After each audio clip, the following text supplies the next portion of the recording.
சத்தியத்திற்குள் அன்பானவர்களே, புதுச்சேரி சத்திய மார்க்க ஆலயத்தில் வாரந்தோறும் ஒவ்வொரு வாரத்தின் முதலாம் நாளிலும் சத்திய மார்க்க ஆராதனை முறைமை நிறைவேற்றப்படுகிறது.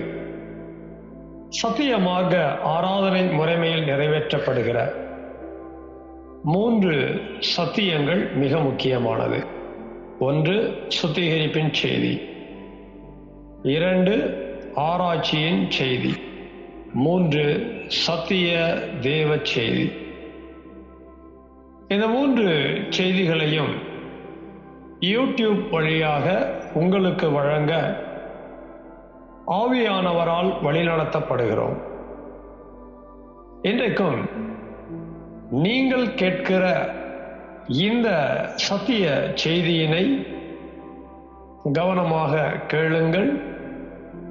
கருத்தாக சத்தியத்தின் ஆழங்களை கண்டுபிடியுங்கள். கேட்கிற சத்தியத்தின் அடிப்படையிலே உணர்ந்து அதை உங்களுடைய தனிப்பட்ட குடும்ப பொது ஊழிய வாழ்க்கையிலே கைகொண்டு வாழ்வதற்கு சத்திய தேவனுக்குள் வார்த்தைக்குள் பிரயாசப்படுங்கள். சத்திய தேவன் தாமே உங்கள் ஒவ்வொருவரையும் ஆசீர்வதிப்பாராக.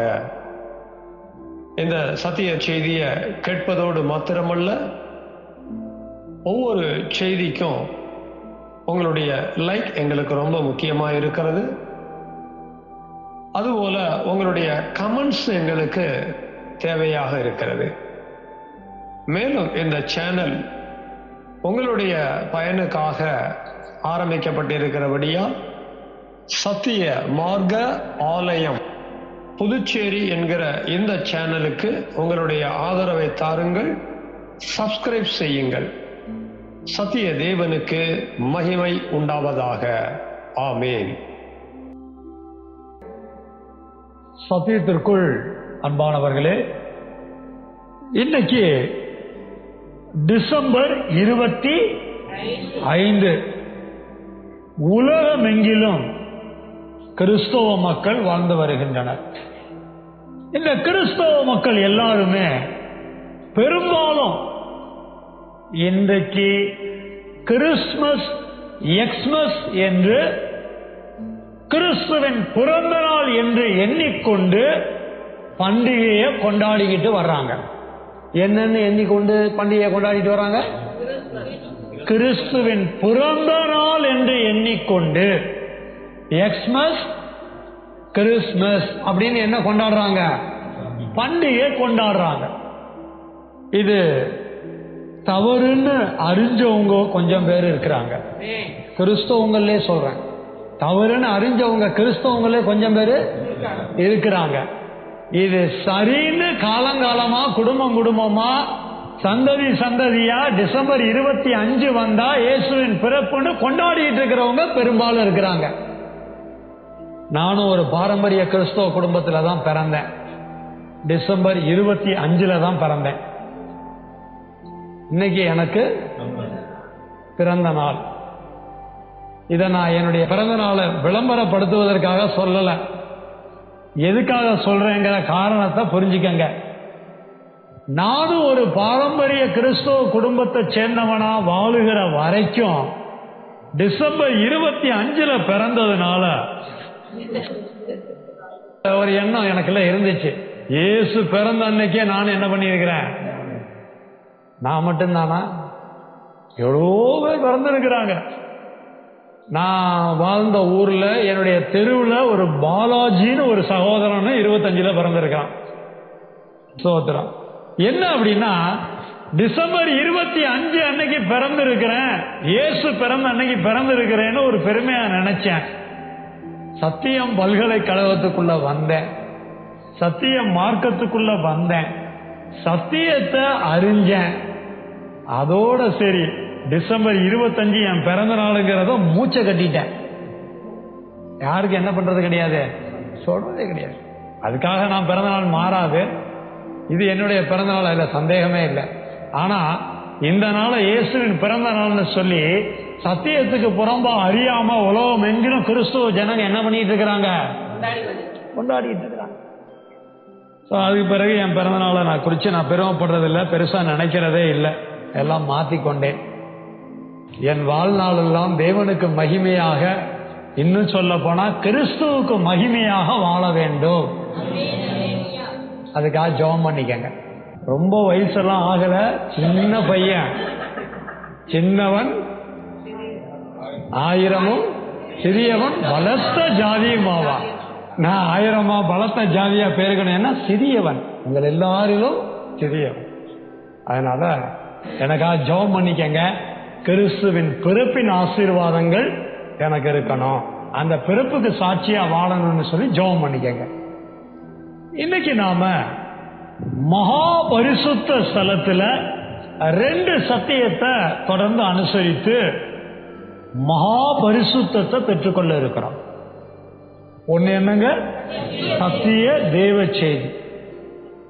நம்ம தான் கிறிஸ்துமஸ், கிறிஸ்துவின் பிறப்பு இல்லைங்கிறத தெளிவா அறிஞ்சிருக்கிறோம். இந்த 10-11 வருஷத்துல நம்ம சபை மக்களும் தெளிவா அறிஞ்சிருக்கிறாங்க. அதனால இன்னைக்கு கிறிஸ்துமஸ் சம்பந்தமான எந்த செய்தியும் கொடுக்க கூடாதுன்னு சொல்லி நம்ம ரெகுலரா கேட்டுக்கொண்டு வருகிற செய்தியினுடைய தொடர்ச்சிய நான் திங்கட்கிழமையிலிருந்து செவ்வாய்க்கிழமையிலிருந்து புதன்கிழமைக்குள்ள ரெடி பண்ணிட்டேன். நேத்து வர அதுதான். ஆனா நேத்து சில வாட்ஸ்அப் குரூப்ல கிறிஸ்தவங்க, இந்து, முஸ்லீம் எல்லாம் இருக்கிறாங்களா, கிறிஸ்தவ மக்கள் இருக்கிறாங்கிறதுக்காக எல்லாரும் கிறிஸ்துவின் பிறப்புக்கு என்ன சொல்ல ஆரம்பிச்சிட்டாங்க? வாழ்த்து சொல்ல ஆரம்பிச்சிட்டாங்க. ஒரு சிலர் சொல்றாங்க, நான் இந்து தான், ஆனா எங்க வீட்டுல என்ன மாட்டி வச்சிருக்கிறேன்? ஸ்டார் மாட்டி வச்சிருக்கிறேன், பாருங்க லைட் எரியுது பாருங்க, போட்டோ இமேஜ் போட்டிருக்கிற, எனக்கு எல்லாம் சம்மதம் அப்படின்லாம் சொல்லி என்ன பண்ணாங்க? கிறிஸ்துமஸ் வாழ்த்துக்கள் அப்படின்னு போட்டிருந்தாங்க.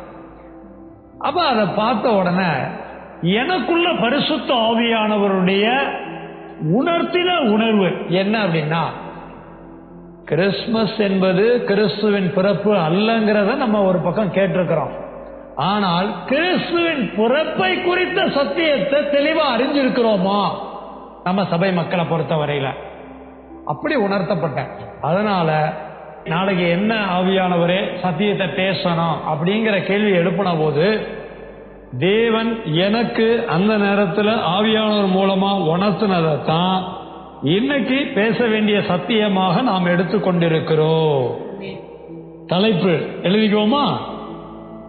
தேவ தூதன் மரியாளிடம் சொன்ன சத்தியம். தேவ தூதன் மரியாளிடம் சொன்ன சத்தியம். ஆதார வசனம் லூக்கா 1ஆம் அதிகாரம் 26 முதல் 31 வரையிலான வசனங்கள். லூக்கா 1ல 26ல இருந்து 31 வரையிலான வசனங்களை குறிங்க. தலைப்பு எழுதியாச்சு, வசனம் எழுதியாச்சு அப்படின்னா இப்ப அந்த வசனங்களை ஒருவர் நல்லா தெளிவா வாசிங்க பார்ப்போம். லூக்கா 1ஆம் அதிகாரம் 26ல இருந்து 31. எல்லாரும் கவனமா கேட்கணும். 6ஆம் மாதத்திலே காபிரியேல் என்னும் தூதன் கலிலேயாவில் உள்ள நாசரேத் என்னும் ஊரில் தாவீதின் வம்சத்தானாகிய யோசேப்பு என்கிற நாமமுள்ள புருஷனுக்கு நியமிக்கப்பட்டிருந்த ஒரு கன்னிகையிடத்திற்கு தேவனாலே அனுப்பப்பட்டான். இந்த வசனத்துல நிறைய காரியம் இருக்கு. நாம எழுதி கொண்ட தலைப்பு தேவ தூதன் மரியாளிடம் சொன்ன சத்தியம். அங்க தேவ தூதனுடைய பெயர் வருகிறதா? காபிரியேல்.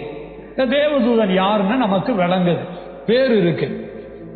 மரியாளிடம் சொன்ன சத்தியம். மரியாள் யாரு? யோசேப்புக்கு நியமிக்கப்பட்ட, சொல்லுங்க, கன்னிகையான ஒரு ஸ்திரீ. அதுவும் நமக்கு விளங்குது. இங்கிருந்து தான் நம்ம என்ன எடுக்கிறோம்? தலைப்பை எடுக்கிறோம். ஆனா சொன்ன சத்தியம் என்னங்க? இததான் தொடர்ந்து வாசிக்க கேட்க போறோம். வாசிங்க. அந்த கன்னிகையின் பேர் மரியாள். அந்த கன்னிகையின் பேர் மரியாள். தெளிவாகுது, வாசிங்க. அவள் இருந்த வீட்டில் தேவதூதன் பிரவேசித்து. அவள்னு சொல்லலாமா? அவள்னு சொல்லலாமா? வசனத்துல அப்படிதான் இருக்கு, நம்ம சொல்லலங்க. ஆமா, வசனத்துல இருக்கிறத சொல்றோம். நம்ம யாரும் மரியாள் அவமா சொல்லல, அவள்னு வசனத்துல எழுதி இருக்க, அதை சொல்லுகிறோம். தொடர்ந்து வாசிங்க. அவள் இருந்த வீட்டில் என்ன சொல்றான்? அப்புறம் வாழ்கன்னு சொல்றான். தேவதூதன் மரியாள் என்ன பண்றான்? வாழ்த்துகிறான். ஏன் அவன் வாழ்த்துறான் அப்படின்னா, என்ன பெற்றவள்? தேவ கிருபை பெற்றவள். அப்படி அங்க என்ன எழுதி இருக்கு? தொடர்ந்து வாசிக்கும் போது விளங்கும். பாருங்க, அடுத்து அவன் சொல்ற சூப்பரான ஒரு மெசேஜ். கர்த்தர் மரியாளோட இருக்கிறத சொல்றாரு. அடுத்து சொன்னது ஆசீர்வாதமான விஷயத்தை சொல்ற. ஸ்திரீகளுக்குள்ளே நீ எப்படிப்பட்டவள்? அடுத்து மரியாளோ காபிரியேலை கண்டு, ஏங்க நம்மளை பார்த்து யாராவது வாழ்த்து சொன்னா நம்ம சந்தோஷப்படுவோமா கலங்குவோமா? கலங்குது. நம்மளை பார்த்து நல்ல விஷயம் யாராவது சொன்னா கலங்க மாட்டோம். ஆனா சொல்லக்கூடாத யாராவது சொல்லிட்டா கலங்குவோம். என்னடா இவன் நம்மள இவ்வளவு பெருசா பேசுறானே, இல்லங்க இருக்குதா, அது வேற விஷயம்.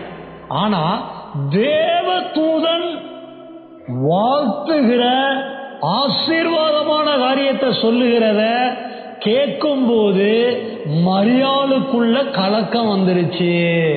கலங்கி வாசிங்க. மரியாள் ரொம்ப விவரமான பொண்ணு. இப்படி எடுத்துக்கோமே, நம்ம சபை பொண்ணுங்க மாதிரி ரொம்ப விவரமானவங்க. ஏதாவது ஒண்ணு சொன்ன என்ன பண்றது? சிந்திக்கிறது. கலங்கிறது முதல்ல, ரெண்டாவது என்னது? சிந்திக்கிறது. இந்த கலங்குற விஷயத்துல உங்ககிட்ட வரல, நான் சிந்திக்கிற விஷயத்துல உங்ககிட்ட வர்றேன். நான் பாஸ்டர் என்ன சைமன் பாஸ்டர் அனுப்பி அனுப்பி வர சொல்லிக்கிட்டே இருக்கிறாரு. எதுக்கு வர சொல்லுவாரு? காணிக்கை எதுவும் குறைஞ்சிருச்சோ? நம்ம ஒன்றும் ரொம்ப காணிக்கை போடலையே, நம்ம 500 ரூபா தானே போட்டோம். சரி, அந்த 500 ரூபா பாஸ்டருக்கு தேவைப்படுதாட்டுக்கு. சிந்தனை ரொம்ப முக்கியமான விஷயம். தேவதூதனுடைய வாயின் வார்த்தையை, வாழ்த்துதலை மரியாள் சிந்தனை பண்ணினார். தொடர்ந்து வாசிக்க கேட்போம். தேவதூதன் மரியாளை நோக்கி, மரியாளே சிந்திக்க ஆரம்பிச்ச உடனே சொல்றான் தேவதூதன், மரியாளுடைய சிந்தனையில பயம் வந்துருச்சு. சிந்தனையில என்ன இருக்குது? இந்த காணிக்கையெல்லாம் நான் எதிர்பார்க்க மாட்டேன், கவலைப்படாதீங்க, பயப்படாதீங்க. கொடுத்தாலும் சந்தோஷம், கொடுக்காட்டாலும் டபுள் சந்தோஷம். மரியாதை பொறுத்தவரையில சிந்தனை பண்றா அப்படின்னா அதுல 1000 காரணம் இருக்கு. அதுல ஒண்ணுதான் பயம். மரியாளுக்குள்ள இருக்கிற பயத்தை யாரு கண்டுபிடிச்சிட்டான்? தேவதூதன். தேவதூதனே ஒரு மனுஷனுடைய மனசுக்குள்ள இருக்கிறத கண்டுபிடிக்கிறான்னா நம்முடைய தேவன் எப்படிப்பட்டவர். அல்லேலூயா. தொடர்ந்து வாசிங்க. யார்கிட்ட கிருபை? முன்னால கிருபை பெற்றவளேன்னு வந்திருக்கு, இங்க என்ன வந்திருக்கு? அதனாலதான் நான் என்ன சொன்னேன்? தேவ கிருபை பெற்றவளே. சரி, அது என்ன தேவ கிருபை, அதெல்லாம் பின்னால பார்க்கலாம். தேவனிடத்தில் கிருபை பெற்றாய். இங்கதான் நம்ம இன்னைக்கு கேட்க வேண்டிய சத்தியம் ஸ்டார்ட் ஆகுது. இதோ நீ என்ன ஆகி? மரியாதை பார்த்து பரலோகத்திலிருந்து தேவதூதன் கீழே இறங்கி வந்து ஒரு மெசேஜ் சொல்றான்னா நீ என்ன ஆகி? அட, இத சொல்றதுக்கு ஐயா மேல நீ இறங்கி வந்த? அப்படி அந்த அம்மா கேட்கல. ஆனா காபிரியேலுடைய மெசேஜ், மரியாள் கர்ப்பவதியாகி. அடுத்து வாசிங்க. என்ன பெறுவாய்? இது என்னங்க ஆச்சரியம்? கர்ப்பவதியானா அப்புறம் பிள்ளை பெக்க வேண்டியதானே? ஓ, ஸ்கேன் எடுக்காமலே இவரே ரிசல்ட் சொல்லிடுறாரு. அது கண்டிப்பா குமாரனோ குமாரத்தியோ. சரி, ரைட்டு, நீ தேவதூதன்கிறதுனால குமாரன்னு சொல்லிட்டேன். இது என்ன பெரிய விஷயம் இருக்கு அப்படின்னா நம்ம நினைக்கல. அடுத்து வாசிங்க. என்னங்க அது, குழந்தை பிறந்தா அப்புறம் பேர் வைக்கணுமா இல்லையா? 10 நாளைக்கு முன்னாடி எனக்கு ஒருத்தர் ஃபோன் பண்ணாரு. மாமா நல்லா இருக்கீங்களா? நல்லா இருக்கேன்ப்பா, நல்லா இருக்கேன்ப்பா. பேத்தி பிறந்திருக்கிறா. எப்ப? அது 3 மாசம் ஆச்சு. பரவாயில்ல மாமா, பரவாயில்ல மாமா. அப்பல சொல்லலன்னு வருத்தப்படாதீங்க அப்படின்னு அவர் சொல்லாம அவர் சொன்னாரு, அதான் பிறந்தாச்சு 3 மாசம் ஆச்சு. உடனே நான் கேட்கிறேன், மாமா என்ன பேரு? பேரு வச்சிருக்கிறாங்க மாப்பிள்ள சொல்லுவாங்க. மாமாவுக்கு தெரியல, மாமாவுக்கு சொல்ல தெரியல. குழந்தை பிறந்து எத்தனை மாசம் ஆச்சு? இன்னும் மாமாவுக்கு என்ன தெரியல, தாம் பேத்தி பேரு தெரியல, ஆனா வச்சிருக்கிறாங்க மாப்பிள்ள அப்படிங்கிறாரு. வச்ச பேரு தாத்தாவுக்கு தெரியல. ஆனா பாருங்க, இன்னும் கற்பமும் ஆகல, குழந்தையும் பிறக்கல, வேற பேர் வந்துருச்சு. இந்த 3 காரியத்தை தான் இன்னைக்கு சத்தியமா நம்ம என்ன பண்ண போறோம்? பார்க்க போறோம், கேட்க போறோம், தியான சிந்தையோடு கேட்க போகிறோம்.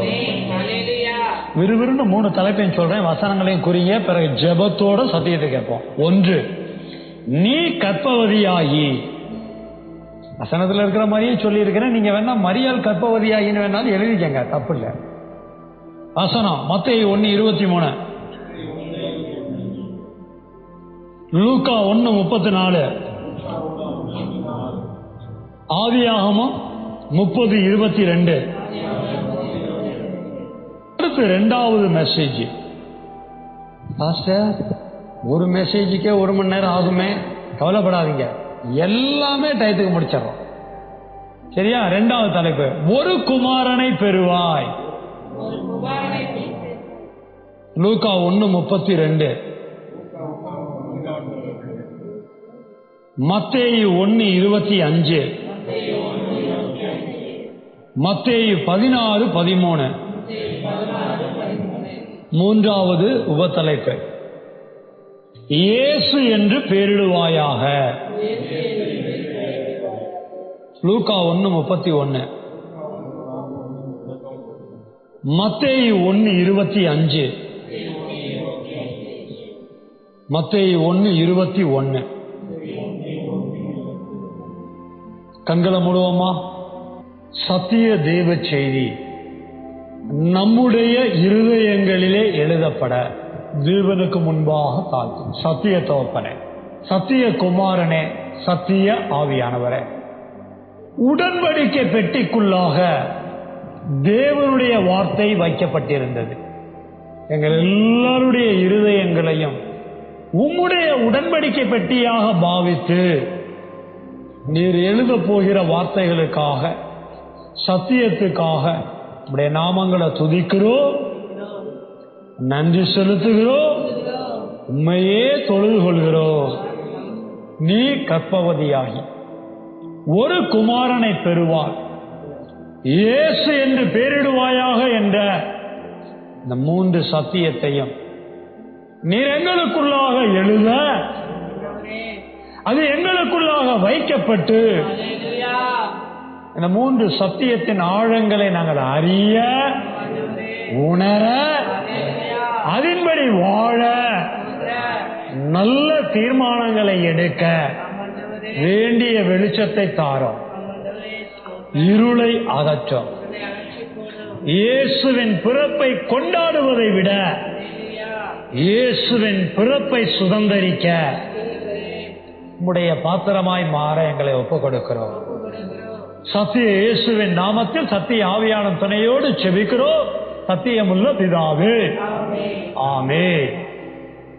சத்திய வார்த்தையாகிய பிதா, குமாரன், பரிசுத்த ஆவியானவருடைய தெய்வீக நாமத்திற்கு சகல துதியும் கனமும் மகிமையும் உண்டாவதாக.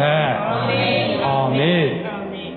சத்திய பிதாவாகிய தேவனுடைய இரக்கமும் சத்திய குமாரனாகிய இயேசு கிறிஸ்துவனுடைய கிருபையும் சத்திய ஆவியானவருடைய சமாதானமும் தேவனுடைய வார்த்தையினால் நமக்கு பூரணமாவதாக. ஆமென். சத்தியத்திற்குள் அன்பானவர்களே, தேவ தூதன் மரியாளிடம் சொன்ன சத்தியத்தில் பல்வேறு காரியங்கள் இருந்தாலும் இயேசு கிறிஸ்துவின் பிறப்போடு சம்பந்தப்பட்ட மிக முக்கியமான 3 சத்தியத்தை நாம் எடுத்துக்கொண்டிருக்கிறோம். அதில் ஒன்று, நீ கர்ப்பவதியாகி. 2, ஒரு குமாரனை பெறுவார். 3, இயேசு என்று பெயரிடுவாயாக. இந்த 3 சத்தியத்தையும் நாம் தெளிவாக அறிந்து கொள்ள வேண்டும். கவனிங்க, நீ கர்ப்பவதியாகி. இந்த வார்த்தைய சின்ன பிள்ளைங்கெல்லாம் இருக்கிறீங்க, பக்தியோட எல்லாரும் கேட்கணும். திருமணம் ஆனவங்களை பார்த்து குடும்பத்தை சேர்ந்தவங்க, பெற்றோர், உறவினர் ஒரு வாழ்த்து மாதிரி சொல்லுவாங்க. திருமணம் ஆயிடுச்சு, நீங்க குழந்தை பாக்கியத்தை பெற்று நல்ல செழிப்பா வாழணும்னு சொல்லி எல்லாரும் எதிர்பார்த்து சொல்லுவாங்க. சீக்கிரமா உன் வயிற்றுல ஒரு புழு பூச்சி வரட்டும் அப்படின்னு சொல்லுவாங்க. வயசானவங்க சொல்லுவாங்க, சீக்கிரமா உனக்கு ஒரு மகன் வரட்டும், உன் வயிற்றுல ஒரு மகன் வரட்டும், அப்படி பெரியவங்க சொல்லுவாங்க. இன்னைக்கு திருமணம் ஆனவங்களை பார்த்து இப்படி சொல்றது வழக்கம். ஏனென்றால் திருமணம் ஆயிடுச்சுன்னா அடுத்தது இப்படி ஒரு நல்லது நடக்கணும். ஆனா மரியாளுக்கு இன்னும் என்ன ஆகல? திருமணமே ஆகவே இல்லை. ஆனா யோசேப்புக்கு நியமிக்கப்பட்டிருக்கிற கன்னியா இருக்கிறாங்க. ஒரு கன்னியினிடத்துல வந்து, திருமணமானவங்க கிட்ட வந்து இல்ல, ஒரு கன்னியினிடத்துல வந்து தேவதூதன் பேசுற பேச்ச பாருங்களேன். தேவதூதன் வந்து சொல்ல பாருங்களேன். இன்னைக்கு கல்யாணம் ஆகாத ஒரு பொண்ணுகிட்ட வந்து ஒருத்தர் இப்படி சொன்னாங்கன்னா அந்த பொண்ணு என்ன சொல்லும்? என்ன கோவம் வரும். இப்ப புரியுதா அந்த கலங்குற காரியம் என்னன்னு? இந்த கல்யாணமே ஆகல, திடீர்னு வந்த உடனே ஒரு வார்த்தை சொல்லும் போதே அந்த அம்மா சிந்திக்க ஆரம்பிச்சுட்டாங்க. அப்படின்னா அந்த அம்மாவுக்கு புரிய ஆரம்பிச்சிருச்சு. மரியாளுக்கு என்ன செய்ய ஆரம்பிச்சிருச்சு? புரிய ஆரம்பிச்சிருச்சு. புரிய ஆரம்பிச்ச உடனே பயப்படாதங்கிறாரு. என்ன சொல்றாரு? இப்ப உங்களுக்கும் நாங்க சொல்லுவோம், இயேசு கிறிஸ்துவின் பிறப்பை ஜனங்களுக்கு அறிவிக்கணும். உங்களுக்கும் புரிய ஆரம்பிச்சிருக்கோம். ஓஹோ, அப்ப இயேசுவோடைய பிறப்பை பத்தி மற்றவங்க என்ன பண்ணணும்? சொல்லணுமா? பயம் வந்துடும். இன்னைக்கு சாயங்காலம் இப்ப பீச்சுக்கு போக முடியாதா? இன்னைக்கு சாயங்காலமே போய் இயேசுவின் பிறப்பை ஜனங்களுக்கு அறிவிக்கணுமா? பயப்படாதீங்க, விஷயத்துக்கு வருவோம். நீ என்ன ஆகி? கர்ப்பவதி ஆகி. கல்யாணம் ஆகல, கன்னி பொண்ணு. மரியாள் கன்னி பொண்ணு. அந்த கன்னி பொண்ணுகிட்ட கர்ப்பவதி ஆகின்னு சொல்லி இந்த அம்மாவுக்கு என்ன, இன்னும் எனக்கு என்ன ஆகல, கல்யாணமே ஆகல, நான் என்னவா இருக்கிறேன்? கன்னியா இருக்கிறேன். ஆனா தேவதூதன் என்ன சொல்றான்? சீக்கிரம் கல்யாணம் நடக்கும்னு சொன்னா அந்த அம்மா சந்தோஷப்பட்டிருக்கும். யோசேப்பு போட்டோவை பார்த்துக்கிட்டே இருக்காத, சீக்கிரம் கல்யாணம் ஆயிரும் அப்படின்னு சொன்னா அந்த அம்மாவுக்கு என்னவா இருக்கும்? சந்தோஷமா இருந்திருக்கும். ஆனா கல்யாணத்துக்கு நியமிச்சிருக்கும் போது வந்த உடனே கர்ப்பவதியாகி அப்படின்னு ஒரு குண்டை போடுற மாதிரி போடுறாரு. அப்படின்னா என்ன அர்த்தம்? கல்யாணத்துக்கு முன்னாடியே அந்த அம்மா என்ன ஆயாச்சு? அந்த அம்மாவுக்கே தெரியல. தேவதூதன் ஸ்டேட்மெண்ட் கொடுக்குறான். பரலோகத்திலே ஸ்கேன் பண்ணிட்டான். பரலோகத்திலே மரியாதை என்ன பண்ணிட்டான்? ஸ்கேன் பண்ணிட்டான். அந்த அம்மாவுக்கு என்ன ஆயிடுச்சு? கர்ப்பம் ஆயிடுச்சு. நீ கர்ப்பவதி ஆகி. மத்தேயு 1:23 வாசிக்க கேட்போம்.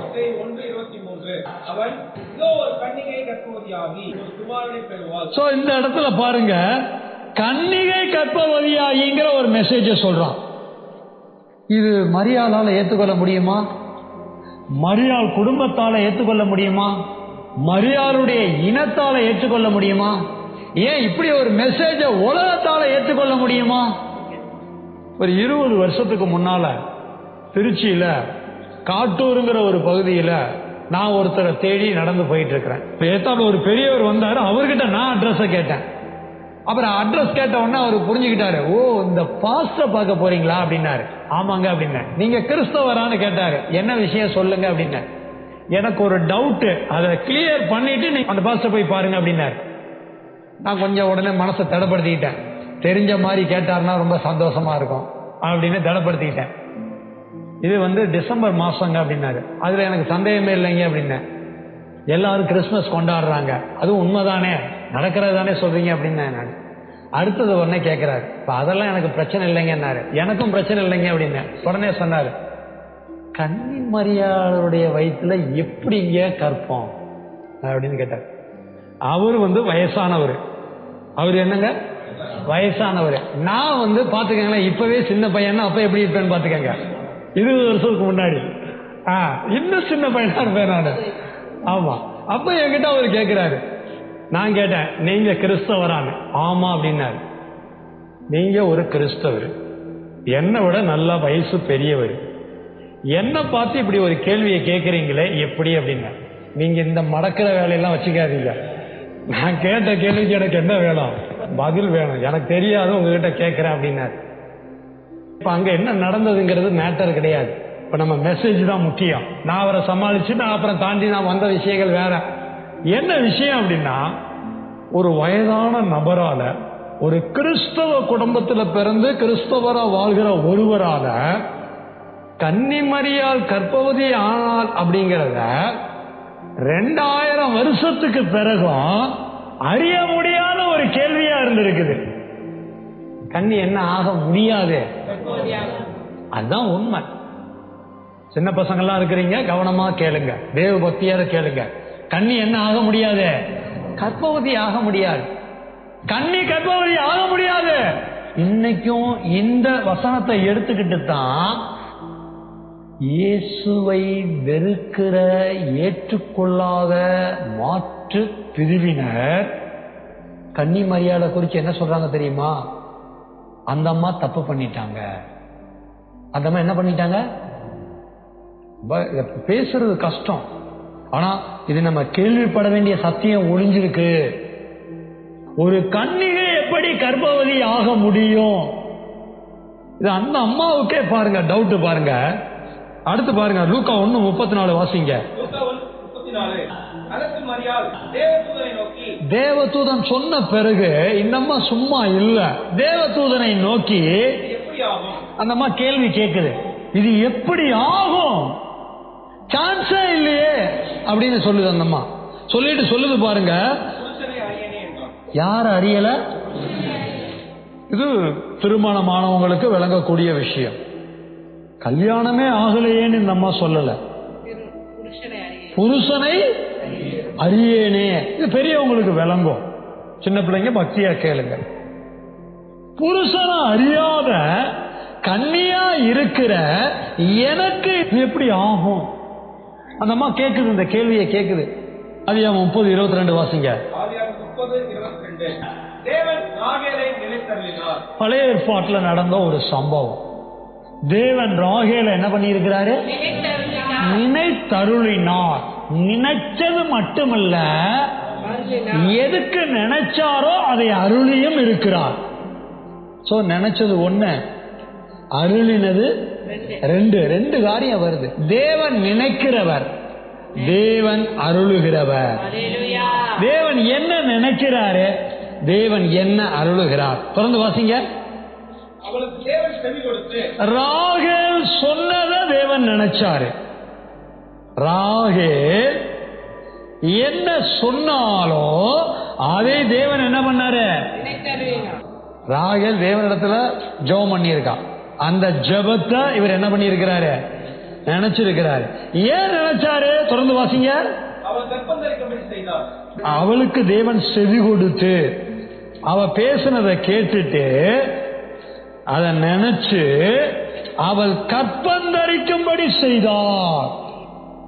ராகேலுடைய ஜெபத்தை தேவன் கேட்டுட்டு அதுக்கு பதில் கொடுக்க அவருடைய ஜெபத்தை நினைச்சு அவ என்ன ஜெபம் பண்ணி இருக்கிறா? கற்பந்தரிக்கணும். என்ன ஜெபம் பண்ணி இருக்கிறா? ராகேல் கற்பந்தரிக்கணும். சோ ராகேல் கற்பந்தரிக்கக்கூடிய காரியத்தை தேவன் அருளினார். இன்னைக்கு நம்ம குடும்பங்கள்ல திருமணம் பண்றாங்க, கணவன் மனைவியா வாழ்றாங்க அப்படின்னா அவங்களுக்கு கற்பம் உண்டாகணும் அப்படின்னா அந்த கற்பம் உண்டாக வேண்டிய காரியத்தை யாரு நினைக்கணும்? தேவன் நினைச்சாதான் கற்பம். கற்பங்கிறது யார் நினைச்சாதான்? கணவன் மனைவியால் கற்பம் என்பது உண்மைதான். கணவன் மனைவியால் கற்பம் தரிக்கப்படுவதற்கான காரியம் நிறைவேற வேண்டுமானால் அந்த கற்பம் தரிக்கப்படுகிறதை யார் நினைக்கணும்? தேவன் நினைக்கணும். இங்க இருக்கிறவங்க இந்த சத்தியத்தை கவனிங்க. நம்ம வீட்டுல நம்ம மனைவி கற்பம் தரிக்கப்படணும்னா அதை தேவன் நினைக்கணும். நாளாயிட்டே போகுதா? ஜெபம் பண்ணுங்க. உங்க ஜெபத்துக்கு தெய்வம் என்ன கொடுப்பாரு?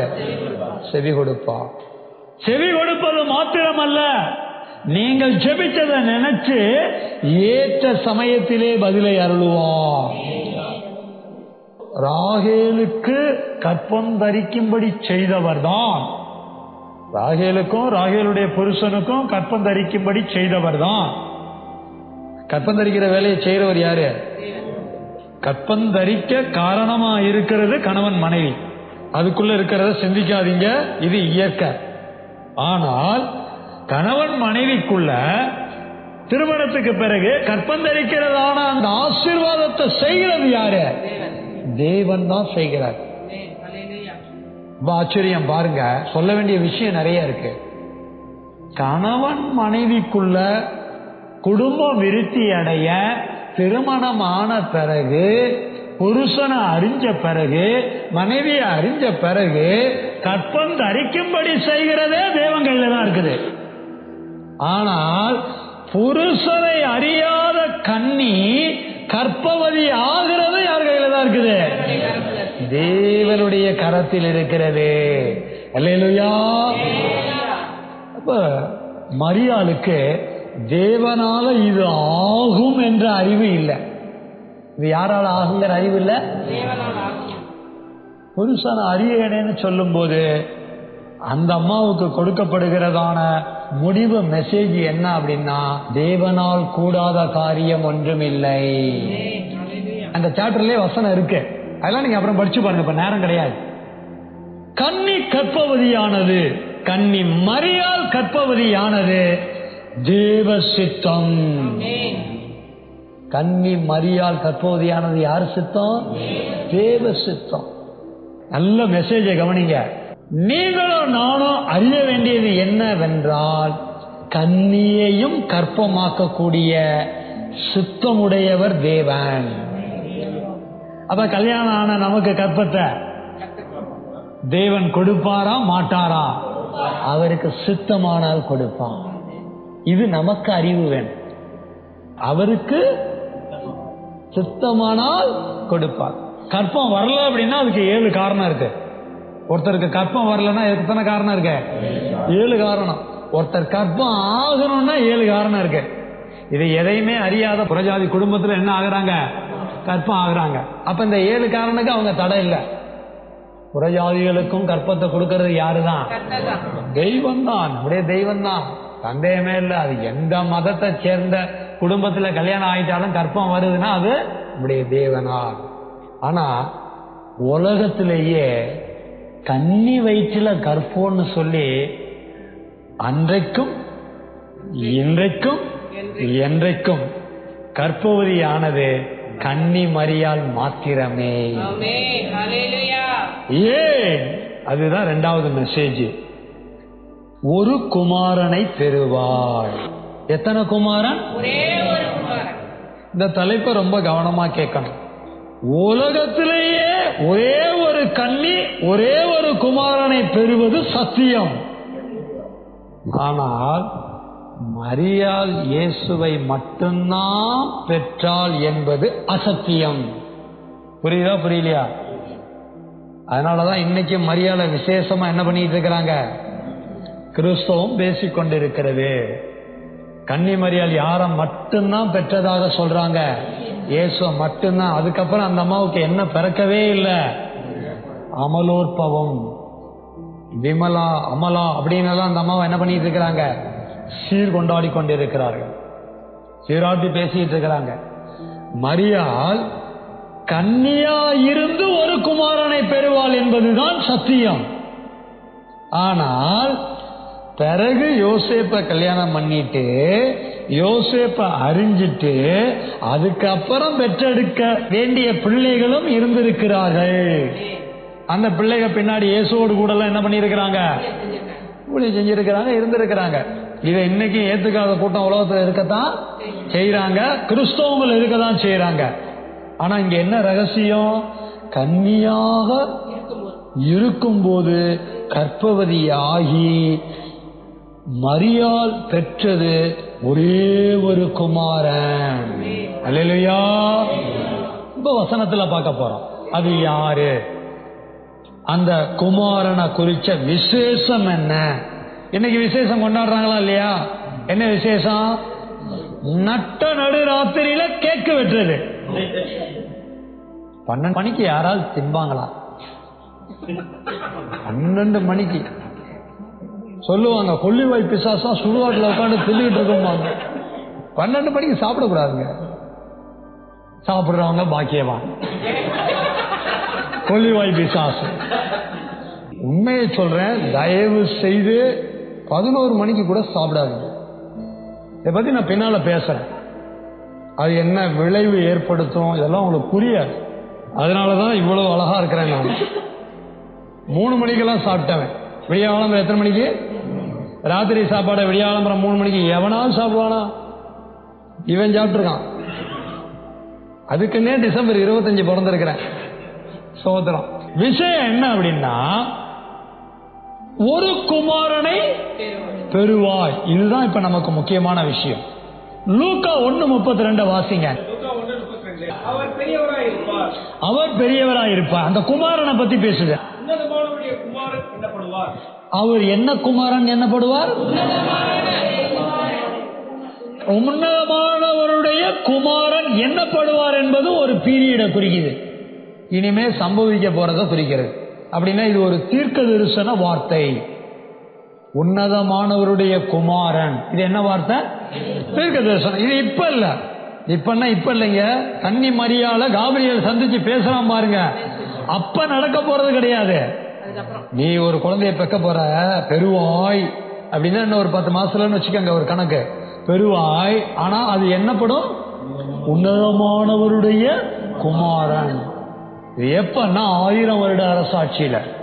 1000 வருட அரசாட்சியிலே கன்னி மரியாள் பெறுகிறதான அந்த குமாரன் உன்னதமானவருடைய குமாரன் என்று எண்ணப்படுவார். சொன்னாலும் சொல்லாட்டாலும் 1000 வருட அரசாட்சியில பூமியில அவர் உன்னதமானவருடைய குமாரன் என்று எண்ணப்பட்டாலும் எண்ணப்பட இருந்தாலும் காபிரியேல் தூதன் அறிவிக்கும் போதும் அவர் உன்னதமான தேவனுடைய குமாரன். அல்லேலூயா. எல்லாரும் பிறக்கிற மாதிரி பிறந்துட்டா உன்னதமான குமாரனுக்கு என்னங்க மதிப்பு? எல்லாரும் பிறக்கிற மாதிரி பிறக்கிறவர் அல்ல உன்னதமானவருடைய குமாரன். இந்த குமாரனை, இந்த பட்டத்தை மத்தேயு 1:25 என்ன சொல்லுதுன்னு பாருங்க. 1:25 அவர் தன் முதற் பேரான குமாரன். அங்க பாருங்க. அவளா அவனா? அவள்னா இருக்கு. எல்லார்ட்டையும் எப்படிதான் இருக்குங்களா? நீங்க வாசிங்க. வாசிங்க. அவர் தன் முதற் பேரான குமாரனை பெருமளவும் அவளை அறியாதிருந்து. அங்கேயும் அவள் வந்திருக்கு, இங்கேயும் அவள் வந்திருக்கு.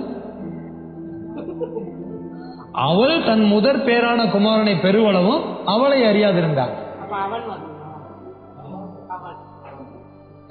அப்ப எங்கேயோ ஒரு மிஸ்டேக் என்ன பண்ணிருக்க, நடந்திருக்கு. புரியுதா புரியலையா? அதுக்குதான் திரும்ப திரும்ப என்ன செய்ய சொன்னேன், படிக்க சொன்னேன்.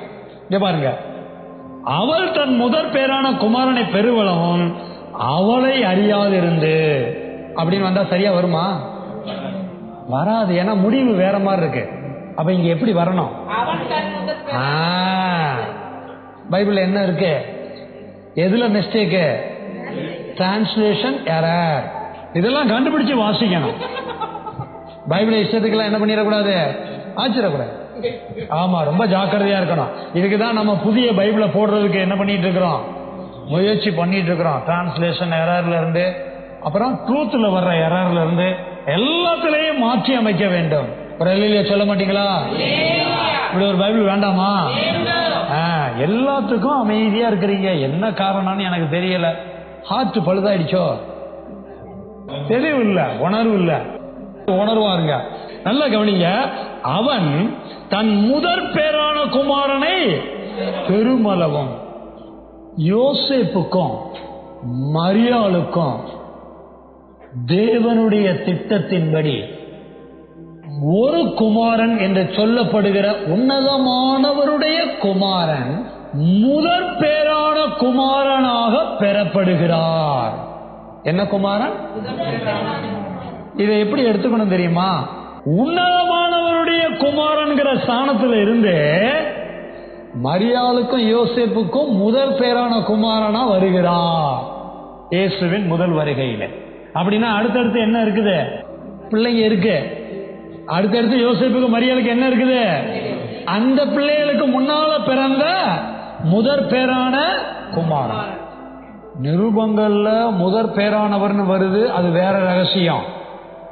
இதெல்லாம் எதுக்கு சொல்றேங்கிறத நல்லா கேட்டுக்கங்க. அப்பதான் பின்னால சத்தியத்தை 4 பேரோட பேசும்போது தெளிவா நீங்க பேசுவீங்க. கொலோசையர்ல இயேசு முதற் பேரானவர் வர்றது வேற ரகசியம். ஆனா இங்க சிம்பிள் மீனிங்ல வருது. என்ன மீனிங்ல வருது? சிம்பிள் மீனிங்ல மரியாளுக்கும் யோசேப்புக்கும் இயேசு முதற் பேரான குமாரன். ஆனால் உன்னதமானவருடைய குமாரன் தான் முதற் பேரான குமாரனாக வெளிப்படுகிறார். அல்லேலூயா. இந்த முதற் பேரான குமாரன் என்பது என்ன அந்தஸ்தை குறிக்குதுங்கிறத இயேசுவே தான் வாயில சொல்றார் பாருங்க. மத்தேயு 16:13. மத்தேயு 16:13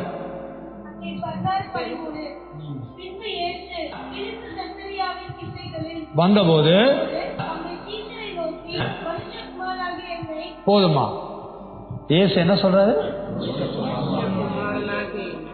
மனுஷகுமாரனாகிய என்னை யோசேப்புக்கும் மரியாளுக்கும் முதற் பேரான மனுஷகுமாரனா வந்ததை இயேசுவே ஒத்துக்கொள்கிறார்.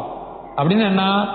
தான் மனிதனாக மரியாளின் கற்பத்திலே தோன்றி மரியாளுக்கு முதல் பிள்ளையாக பிறந்த மனுஷகுமாரனாக வந்தேன். இதெல்லாம் நீங்க பிரசங்கம் கேட்டதில்லை, அதனால இன்னைக்கு கேட்கும் போது என்னவா இருக்குது? அதிர்ச்சியா இருக்கு. பாஸ்ட் ஏதோ பிறந்த நாளை குறிச்சு பேசுவாரு, முடிஞ்சா முடிச்ச உடனே கேக்கு வெட்டுவாரு. ஏன்னா இன்னைக்கு அவருக்கும் பிறந்த நாள் இப்படின்னு ஆசையா கேட்கிறீங்க. தெரியும் எங்க பாஸ்ட் ஒண்ணும் தரமாட்டாரு. அவர்கிட்ட கேட்க எப்படி எதிர்பார்க்கிறது? இதே எங்கிட்ட இருந்தா கேட்காம வந்திருக்கும். அதெல்லாம் நமக்கு ஒரு பெரிய விஷயம் கிடையாது. இயேசுவின் பிறப்பை உலகமே கொண்டாடுது, ஆனால் உலகம் சுதந்திரிக்கவில்லை. ஏன் சுதந்திரிக்கவில்லை? சத்தியத்தை அறியாமல் வாழ்ந்து கொண்டிருக்கிறது. நீங்களும் நானும் சத்தியத்தை அறியணும். கன்னிகை கற்பவதியாவது சத்தியம். கன்னிகை வயிற்றிலே உன்னதமானவருடைய குமாரன் இயேசு யோசேப்புக்கும் மரியாளுக்கும் முதற் பேரான குமாரனாக வந்து மனுஷகுமாரனாக வாழ்ந்தது சத்தியம். உன்னதமானவருடைய குமாரன் என்ன குமாரனா வந்தாரு? மனுஷகுமாரன். இவ்வளவு அருமையான சத்தியம் பாருங்க. தெய்வத்துக்கு பிறப்பும் இல்ல மரணமும் இல்ல. தெய்வத்துக்கு பிறப்பும் அல்ல மரணமும் அல்ல. அவர் சுயம்பு. அவர் என்ன? அதெல்லாம் வேற மாதிரி பின்னால பேசுவோம். பிறப்பும் இல்லாத மரணம் இல்லாத சுயம்பு நம்முடைய தெய்வம். ஆனால் பிறக்க வேண்டிய கட்டாயம் வந்தது. எல்லா குழந்தையும் பிறக்கிற மாதிரி அவர் பிறக்கப்படவில்லை. எல்லா குழந்தையும் உருவாகிற மாதிரி அவர் உருவாகவில்லை. எல்லா குழந்தையும் தாயின் தகப்பனுக்கு உருவாகிறது. இயேசு கிறிஸ்து கன்னிக்கு உருவானார். இயேசு கிறிஸ்து கன்னியினால் பெறப்பட்டார். அவர் உன்னதமானவருடைய குமாரன். ஆனாலும் ஒரு ஸ்திரீயின் வயிற்றில் வந்ததினாலே மனுஷகுமாரனாக இயேசுவின் வாய்மொழியாக சொல்லப்பட்டார். அல்லேலூயா. ரொம்ப அறிய வேண்டிய நிறைய ஆழங்கள் இருக்கிறது. சாதாரண சத்தியம் கிடையாது, அறிய வேண்டிய சத்தியம். இயேசு பிறந்தாச்சு, இப்ப அவருக்கு என்ன வைக்கணும்? பேரு வைக்கணும். 3வது மெசேஜ், இயேசு என்று பெயரிடுவாயாக. தேவதூதன் சொல்றான் பாருங்க, பரலோகத்திலிருந்தே பேரை கொண்டு வர்றான். ஏன் தெரியுமா? பரலோகத்திலேயும் அவருக்கு பேரு இயேசுதான். உன்னதமானவருடைய குமாரன் எண்ணப்படுபவருக்கு பரலோகத்திலேயும் பேர் என்னதான். அதனாலதான் தேவதூதன் ஈஸியா கீழே அந்த பேரை கொண்டு வந்துட்டான். புள்ள உருவாயிருக்கு, இதுவே அறியாம மரியாதை இருக்கிறாங்க, நீ பெறுவாய், கன்னியாவே அந்த பிள்ளைய பெறுவாய் அப்படின்னு சொல்றாரு. சொல்ல மாதிரியே பெத்தாச்சு. பெத்ததுக்கு அப்புறம் நீ என்ன பேர் வைக்கணும்? நீ பாட்டுக்கு மரியாதை யோசிப்போம், போங்க எங்க தாத்தா பேர் தான் வைக்கணும். யோசேப்பு இல்ல எங்க தாத்தா பேர் தான், அவர் வயசுல பெரியவரு, அவரு இதெல்லாம் பண்ணி இருக்கிறாரு அதெல்லாம் பண்ணி இருக்கிறாரு, தேவன் கோச்சுக்குவாரு. அப்படி எல்லாம் சண்டை போடல. சண்டை போடவும் விடல தேவதூதன். அவனே என்ன வச்சுட்டான், பேரை சொல்லிட்டான். அவனுக்கு யார பேர் சொன்னது? பிதா சொல்லி அனுப்புறாரு. கீழே போய் உன் வேலை இதெல்லாம் சொல்ல வேண்டியது. என் மகன் பேரு கீழே என்னதான்? இயேசு. உன்னதமான தேவனாக இருக்க என்னுடைய குமாரனுடைய பேரு பரலோகத்திலே இயேசு, பூமியிலே இயேசு, பூமிக்கு கீழே இயேசு. வானோர் பூதலத்தோர் பூமியின் கீழானோர் யாவருடைய முழங்கால்களும் முடங்கும்படிக்கு அவருடைய பெயர் இயேசு. அல்லேலூயா. இயேசுங்கிற பேரை யாருக்கும் தயவு செய்து வச்சிடாதீங்க. தயவு செய்து இயேசுங்கிற பேரை யாருக்கும் வச்சிடாதீங்க. எங்க சொந்த மந்தத்துல நிறைய சேசு இருக்குது. தயவு செய்து யாரும் எந்த காரணத்தை கொண்டு என்ன பண்ணிடாதீங்க, வச்சிடாதீங்க. அவர் பேரை கெடுக்கிறதுக்குனே பேரை வைக்கிறாங்க. பேப்பர்ல பேர் வருது, காரில் கடத்தல் செய்தவர் பெயர் இயேசு. என்ன கஞ்சா, கோர்ட்ல கூப்பிடுறாங்க, சேசு சேசு சேசு. எங்க வந்து நிக்கிறதுக்கு? குற்றவாளி கூண்டுல வந்து சேசு நிக்கிறதா? இந்த பேரெல்லாம் வைக்க கூடாது. கொஞ்சம் கூட விழிப்புணர்வே கிடையாது. சில பேர கூப்பிடுறது, டேய் சேசு எங்கடா இருக்க? யாரு? எல்லாம் கூப்பிடுறாங்க, அம்மா அப்பா ஃப்ரெண்ட்ஸ் எல்லாம் கூப்பிடுறானுங்க. சில பேர ஃப்ரெண்ட்ஸ் கூப்பிடுவான், சேசே வரியா, போலாமா, டூர் போலாமா, பார் போலாமா, டூரு பாரு. யார? சேச. யார் கூப்பிடுறா? வேடிக்கையா இருக்குது. விவரம் இல்லாதவங்க தான் இயேசுங்கிற பேருடைய மகத்துவத்தை அறியாம, இயேசு ஏன் பிறந்தாருங்கிற சத்தியத்தை அறியாம எல்லாம் ஆசாசியா பேரை வச்சிருவாங்க. ஆனா மரியாளுக்கு பரலோகத்திலிருந்து பேரை கொண்டு வந்து தேவதூதன் சொல்லுகிறான். இது சம்பந்தமான வசனங்களை வாசிக்கிறோம். லூக்கா 1:31.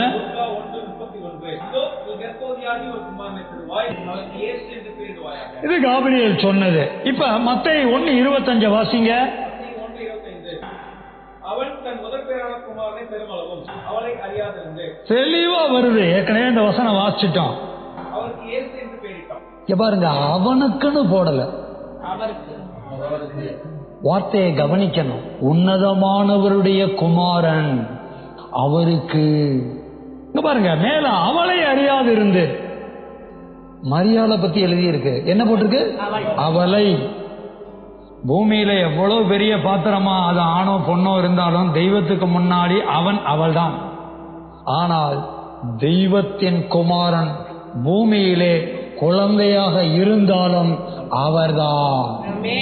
அல்லேலூயா. மதிக்கப்படத்தக்கவர், கனத்துக்குரியவர். தேவதூதன் பிதா தீர்மானித்தபடி பரலோகத்திலே இயேசுவுக்கு என்ன பெயரோ அதே பெயர் அறிவிக்கப்பட்டபடி யோசேப்பு மாற்றவே இல்லை, அதே பெயரை கொண்டு போய் வைக்கிறாரு. இயேசு என்று பெயரிட்டான். தேவதூதன் சொன்னான்னா தேவன் சொன்னதுனால தேவதூதன் சொல்றான்.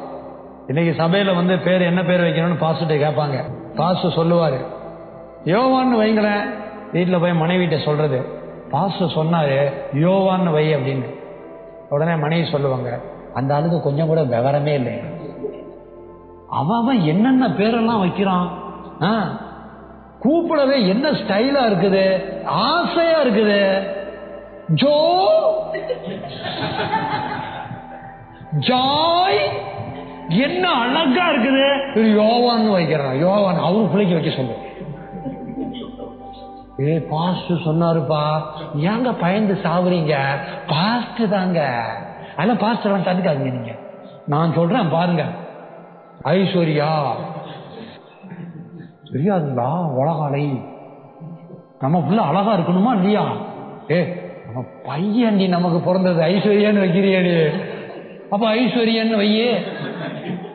ஒன்னு சொன்னா கேட்கறது கிடையாது, எதையோ ஒன்னு சொல்றது. ஆனா யோசேப்பு பாருங்க, காபிரியேல் சொன்ன மாதிரியே பேரை வைக்கிறான்.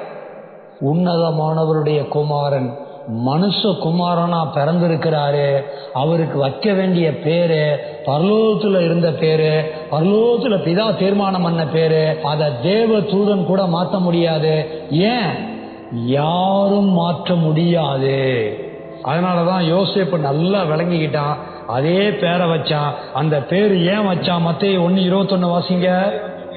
அவர் ஒரு குமாரனை பெறுவார், அவருக்கு இயேசு என்று பெயரிடுவாயாக, ஏனெனில் அவர் தமது ஜனங்களின் பாவங்களை நீக்கி ரட்சிப்பார் என்றார். பாருங்க, அவருக்கு இயேசு என்று பேரிடுவாயாகன்னு சொல்றதுக்கு மீனிங்கே தேவதூதனே சொல்லிட்டான். பேருக்கு என்ன இருக்குது? அர்த்தம் இருக்குது. இன்னைக்கு பேர் வைக்கிறாங்க, அர்த்தம் தெரியுமா? இன்னைக்கு நிறைய ஸ்டைலா பேர் வைக்கிறாங்கல்ல. பிச்சைக்காரி, இதுக்கு பேர் இப்ப வேற வச்சிருக்கிறாங்க. கேட்க எப்படி இருக்கு? ஸ்டைலா இருக்கு. ஏன்னா அது சான்ஸ்கிரிட்ல இருக்கு, அதுக்கு உச்சரிக்கும் போது எப்படி இருக்குது? ரொம்ப ஸ்டைலா இருக்குது. மீனிங் பார்த்தா எப்படி இருக்கு? பிச்சைக்காரி. அர்த்தம் தெரியாம எதையோ பேரை வைக்கிறாங்க. உங்க பிள்ளைகளுக்கெல்லாம் பேர் வைக்கிறீங்கன்னா பைபிள்ல அர்த்தம் பார்த்து வைங்க, ஸ்டைல் பார்க்காதீங்க. என்ன பார்த்து வைக்கணும்? அர்த்தம் பார்த்து வைங்க. அதெல்லாம் நான் ஏற்கனவே சொல்லி இருக்கிறேன். இப்ப நான் மறுபடியும் அதெல்லாம் சொல்றதுக்கு நான் விரும்பல. நான் பேரு ரொம்ப முக்கியம். உன்னதமானவருடைய குமாரன் மனுஷ குமாரனாக கன்னி மரியாள் வயிற்றிலே கற்பமாக தோன்றி ஏற்ற வேளையிலே பிறந்தார். சுமார் 2000 ஆண்டுகள் பிறந்தார். அவருக்கு வைக்கப்பட்ட பெயர் இயேசு. இயேசு என்ற பெயருக்கு தேவ தூதனே அர்த்தம் சொல்றான். அவர் தமது ஜனங்களின் பாவங்களை நீக்கி ரட்சிக்கிறவர், நீக்கி ரட்சிப்பார். இன்னைக்கு உங்களுடைய என்னுடைய பாவங்களையும் அவர் நீக்கி ரட்சித்திருக்கிறார். அல்லேலூயா சொல்லுங்க சத்தமா. உங்களுடைய என்னுடைய பாவங்களையும் நீக்கி இயேசு என்ன பண்ணியிருக்கிறாரு? இன்னைக்கு கிறிஸ்துமஸ் கொண்டாடுறவன் பாவங்கள் நீக்கப்பட்டு ரட்சிக்கப்பட்டிருக்கிறானா? இன்னைக்கு நைட்டு நடக்கிறதெல்லாம் பாருங்க, நாளைக்கு பேப்பர்ல பாருங்க வசூல் என்னன்னு சொல்லுவாங்க. தீபாவளி கூட இப்படி வசூல் இருக்காதுங்க, பொங்கலுக்கு கூட இப்படி வசூல் இருக்காதுங்க, வேற எந்த பண்டிகைக்கு இப்படி ஒரு வசூல் பார்க்க முடியாதுங்க. World number 1. எனக்கு ஒரு சந்தேகம், இப்ப எனக்கு பிறந்த நாள்னா புது ட்ரெஸ் யார் போடணும்? நான் தான் போடணும். இயேசுக்கு இன்னைக்கு பிறந்த நாள்னு கொண்டாடுறாங்க. புது ட்ரெஸ் போடுறதெல்லாம் யாரு? கொண்டாடுறவன் போடுறான். நம்மள விடுங்க, நம்ம கொண்டாடுறதே கிடையாது. நம்ம கொண்டாடணும்னு அவசியம் இல்லை. அத்தியத்தினுடைய முடிவு என்ன? இயேசுவின் பிறப்பை கொண்டாடுவதா சுதந்திரிப்பதா? சுதந்திரிக்கிறது தான் முக்கியம். பாவங்கள் நீங்கி ரட்சிக்கப்பட்டிருக்கிறவன் தான் சுதந்திரிக்க முடியும். ரட்சிப்பை சுதந்திரிக்கிறவன் இயேசுவின் பிறப்பை கொண்டாட மாட்டான். இயேசுவின் பிறப்பின் உரிமையை சுதந்திரித்து வாழுவான். பாவம் நீங்கி வாழ முயற்சி பண்ணுவான். இன்னைக்கு பாவம் நீங்கி வாழ முயற்சி பண்றோமா? என்ன பண்ணிருப்பாங்க? பொம்மைக்கு இன்னைக்கு ஒரு புது ட்ரெஸ்ஸை போட்டு விட்டுருப்பாங்க. அதை போட்டு விட்டு அதுக்கு போட்டுருக்க பார்த்தா இத்தினோண்டு துண்டு. ஆனா இவன் எடுத்து போடுவான் பாருங்க. காலையில ஒண்ணு போடுவான், மத்தியானம் ஒண்ணு போடுவான், சாயங்காலம் ஒண்ணு போடுவான். அப்புறம் பாருங்க உடம்புலையும் போடுவான், உள்ளையும் போடுவான், வவுத்துலையும் போடுவான், எல்லாம் கொட்டிக்குவான், மேல ஊத்திக்குவான், தெளிப்பான் பாரு. ஏசு பிறந்தார், ஏசு பிறந்தார். ஆமா, கேட்காம கேக்கு வாங்கி கொடுக்கணும். நான் கேட்டு நீ கேக்கு வாங்கி கொடுத்தியான்னு பல பேருக்கு வச்சுக்குவாங்க. இவனும் பாருங்க கேக் ஆர்டர் பண்ணிடுவான். ஐயோ, இதை பத்தி பேசினா நேரம் போயிடும். நிறைய விஷயங்கள் கோமாளித்தனம். நம்ம ஜனங்க பண்றது எல்லாம் கோமாளித்தனம். இயேசு ஏன் பிறந்தாரு? இயேசு எப்படி பிறந்தாரு? இயேசு பிறந்ததுனால எனக்கு கிடைக்கிற நன்மை என்ன? இதை எதையுமே அறியாம வருஷம் இயேசுவை பிறக்க வைக்கிறாங்க. இயேசுவை வருஷம் என்ன பண்ண வைக்கிறாங்க? பிறக்க வைக்கிறாங்க. கேடுகட்ட விஷயம் இல்ல. இயேசு ஒரே ஒரு முறை பிறந்தார், கன்னியின் கற்பத்திலே தோன்றினார். கன்னியினால் முதற் பேரான குமாரனாக உன்னதமானவருடைய குமாரன் பெறப்பட்டார். அவருக்கு பெயர் வைக்கப்பட்டது இயேசு. இயேசு என்ற பெயருக்கு அர்த்தம் அவர் தமது ஜனங்களின் பாவங்களை நீக்கி ரட்சிக்கிறவர். அவர் உங்களுடைய என்னுடைய பாவங்களை மாத்திரமல்ல, அக்கிரமங்களை மாத்திரமல்ல, மீறல்களை நீக்கி ரட்சிக்க பிறந்தார். இதை நான் வருஷம் வருஷம் கொண்டாடக்கூடாது. தினம் இதை சுதந்திரிச்சு வாழணும். எப்பெல்லாம் வாழணும்? தினம் சுதந்திரிச்சு வாழணும். நீ சுதந்திரித்து வாழ்வதுதான் மெய்யான கொண்டாட்டம். இயேசு உங்க வீட்டுல யாராவது ரட்சிக்கப்படலைன்னா எங்களை கான்டாக்ட் பண்ணி, என் பிள்ளை ரட்சிக்கப்படணும், 18 வயசு தாண்டிடுச்சு, என் பிள்ளை ரட்சிக்கப்படணும், நாங்க என்ன செய்யணும் பாஸ்டர் சொல்லுங்க, அதை கேளுங்க. அதை விட்டுட்டு டிசம்பர் 25 வந்தா கொண்டாடலாம்னு நினைக்காதீங்க. நீங்களும் இன்னும் பாரம்பரிய கிறிஸ்தவங்களா இருக்காதீங்க. அவங்களோட ஒத்து போகாதீங்க. குடில கட்டாதீங்க. ஸ்டாரை தொங்க விடாதீங்க. நேத்து எங்க வீட்டுக்கு எதிர்த்தாப்புல ஒரு பாயம்மா கூப்பிட்டு என்னை கேட்கறாங்க, என்னையும் எங்க வீட்டம்மாவையும் கூப்பிட்டு கேட்கறாங்க, ஏங்க இன்னும் நீங்க ஸ்டார் தொங்க விடவே இல்லை அப்படின்னா, ஏங்க நீங்க குடிலாம் வைக்க மாட்டீங்களா? அப்ப நாங்க சொன்னோம், இல்லைங்க நாங்க ட்ரெடிஷனா எதுவும் பண்ண மாட்டோங்க, வேர்ஸ் படி என்ன எழுதி இருக்குதோ அதை மட்டும்தாங்க செய்வோம் அப்படின்னு. இன்ஷா அல்லாஹ் அப்படின்னாங்க. அப்ப அவங்களுக்கு தெரிஞ்சது சொல்றாங்கன்னு வச்சுங்களேன். அப்படியே அந்த மாதிரி சொன்னாங்க. அப்புறம் சொன்னாங்க, நியூ இயராவது கொண்டாடுவீங்களா? ஏன்னா அப்பதான் கேக்கு வருமோ. நாங்க அதையும் கொண்டாட மாட்டோங்க. இப்படியே தான் சொன்னோம். கிறிஸ்தவனுக்கு கொண்டாட்டம் இருக்கும். இயேசுவை பின்பற்றுகிற சீசனுக்கு கொண்டாட்டம் இல்லை. எல்லாம் சுதந்திரம், எல்லாம் உரிமை. வசனத்தை உரிமை கொண்டாடுகிறவன், வசனத்தை சுதந்திரிக்கிறவன். உரிமை கொண்டாடுறவன் அர்த்தம் என்ன? வசனத்தை சுதந்திரிக்கிறவன். இயேசுவின் பிறப்பை நான் சுதந்திரிக்க வேண்டுமே ஒழிய உலக பிரகாரமான பண்டிகை கொண்டாடுகிறதற்கு நான் சாதாரணமானவன் அல்ல. நான் இயேசுவின் சீசன், இயேசுவின் பிறப்பின் சத்தியத்தை அறிந்தவன். இந்த அறிவோடு கூட இயேசுவின் பிறப்பின் சத்தியத்துக்கு நம்ம ஒப்பு கொடுக்க நம்ம எல்லாரும் கண்களை மூடுவோமா? எல்லாரும் எழுமி நிற்போம். எல்லாரும் எழுமி நிற்போம். உலகமே கிறிஸ்துவின் பிறப்பை இன்னைக்கு நினைச்சு கொண்டாடு. சத்தியத்தின்படி இயேசு இன்றைக்கு பிறக்கவில்லை. ஆனால் இயேசு பிறந்தது சத்தியம். இஸ்ரவேல் தேசத்துல பெத்லகேமின் ஊரிலே கடந்த 2000 ஆண்டுகளுக்கு முன்பாக இயேசு பிறந்தது சத்தியம். இந்த பூமியில ஆதாம்ல இருந்து இன்னைக்கு வர, ஏன் இந்த உலகம் முடிகிற வர எத்தனையோ கோடிக்கணக்கான குழந்தைகள் ஒரு தாயின் வயிற்றிலே தோன்றுகிறது. ஒரு தாயின் வயிற்றிலே தோன்றுகிறது. ஒரு தாயாக வேண்டிய திருமணமான ஒரு பெண்ணின் வயிற்றிலே தோன்றுகிறது. ஆனால் உலகத்திலே முதன்முறையாக பாவங்களை நீக்கி ரட்சிப்பதற்கு கன்னி வயிற்றிலே உன்னதமானவருடைய குமாரன் தோன்றினார். எனக்காக எனக்காக எனக்காக தோன்றினார். தெய்வத்துக்கு பிறப்பு இல்லை, ஆனா தெய்வ குமாரனுக்கு எனக்காக பிறப்பு இருந்தது. ஒரே ஒரு முறை இருந்தது. கன்னி வயிற்றில் இருந்தது. எனக்காக உன்னதமானவருடைய குமாரன் கற்பத்திலே அடைபட்டார். மனிதனாக தோன்றினார். முதற் பேரான குமாரனாக, மனுஷ குமாரனாக பெறப்பட்டார். மனுஷ குமாரனாக வாழ்ந்தார். இயேசு என்ற பெயரிலே வாழ்ந்தார். அவர் இயேசு என்ற பெயரை நிரூபித்தது கல்வாரி சிலுவையிலே. கல்வாரி சிலுவையிலே இயேசு கிறிஸ்து எனக்காக பலியான போது அவருடைய ஜீவன் கொடுக்கப்பட்டது. அந்த ஜீவன் என்னை ரட்சித்தது. அந்த ஜீவனால் நான் ரட்சிக்கப்பட வேண்டும். அந்த ஜீவனால் என் குற்றம் நீக்கப்பட வேண்டும். அந்த ஜீவனால் குற்றம் நீக்கப்பட்ட ரட்சிக்கப்பட்ட பாத்திரமாய் நான் வாழ்ந்தால் இயேசுவின் பிறப்பை அறிந்திருக்கிறேன். இயேசுவின் பிறப்பை நான் அறியாமல் இருந்திருந்தால் இன்றைக்கு கேட்ட சத்தியத்தின் அடிப்படையிலே சத்திய அறிவோடு இந்த சத்தியத்தை சுதந்திரித்து வாழ வேண்டும். இந்த சத்தியத்தை நான் சுதந்திரிச்சா போதாது. இந்த சத்தியத்தை உலகமெங்கிலும் அறியப்படாத ஜனங்களுக்கு நான் அறிவிக்கிற பாத்திரமாய் வாழ வேண்டும். நல்ல ஒரு முடிவு எடுக்கலாமா?